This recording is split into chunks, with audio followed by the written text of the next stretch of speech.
Trabalho de literatura, interpretação do livro 1984, George Orwell.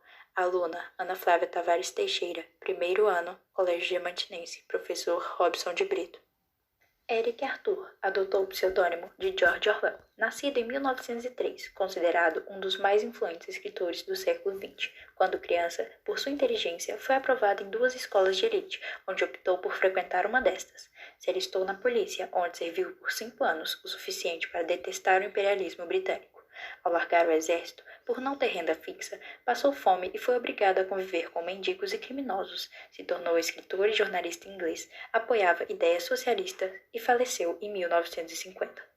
Winston vive em uma cidade que já fora chamada de Londres, onde o centro do governo está sediado. Como líder, o grande irmão, aquele que está sempre te observando 24 horas por dia.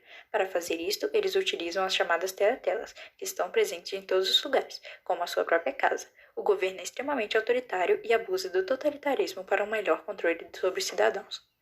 Winston trabalhava em um dos ministérios desse partido, o Departamento de Documentação do Ministério da Verdade. Sua função era alterar dados históricos para que nada contrariasse o partido. O que não podia ser reescrito era eliminado. Quem controla o passado, controla o presente. Quem controla o presente, controla o passado. A sociedade, então, aderiu ao duplo pensamento, que é a capacidade de tomar como verdade fatos contraditórios. O partido era representado por 4 ministérios: o Ministério do Amor, da Fartura, da Paz e da Verdade. O do Amor, responsável pelo controle e espionagem da população; o da Paz pela guerra; o da Fartura pela economia; o da Verdade por tudo que é escrito.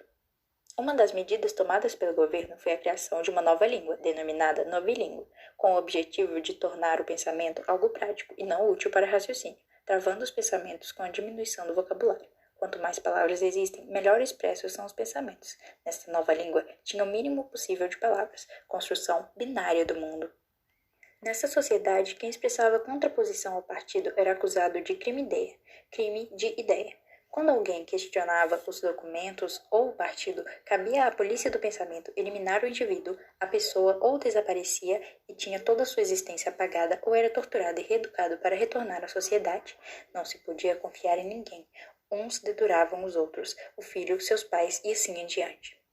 O partido também criou um inimigo comum para a sociedade: colocar a culpa por tudo que acontece de ruim com eles, o Goldstein, e diariamente por 2 minutos as pessoas xingam ele. Isto é chamado de 2 minutos do ódio, que pode ser interpretado como uma referência ao nazismo. Hitler coloca a culpa de seus atos nos judeus. E por causa disso, acontece o Holocausto. Com o passar do tempo, Winston se sente sozinho e acaba por conhecer uma moça chamada Julia. Por ela se apaixona e se aproxima. Neste governo, as relações amorosas eram proibidas. Os amantes acabam sendo descobertos e levados para serem torturados. Com o passar do tempo, um dedura o outro e é feita uma lavagem cerebral e eles retornam para a sociedade.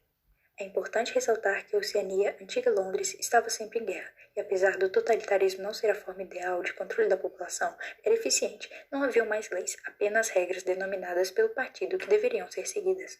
O livro descreve guerras como uma forma premeditada de manter os privilegiados no topo através da dominação de classes mais baixas. Também pode-se relacionar essa história em relação à modificação da verdade com a União Soviética. Este livro aparenta ser uma tentativa de utopia que acabou resultando em distopia. O grande irmão era ditador e líder do partido. Dever da população, amá-lo. Inspirado em Joseph Stalin, político, revolucionário, comunista e ditador antifascista.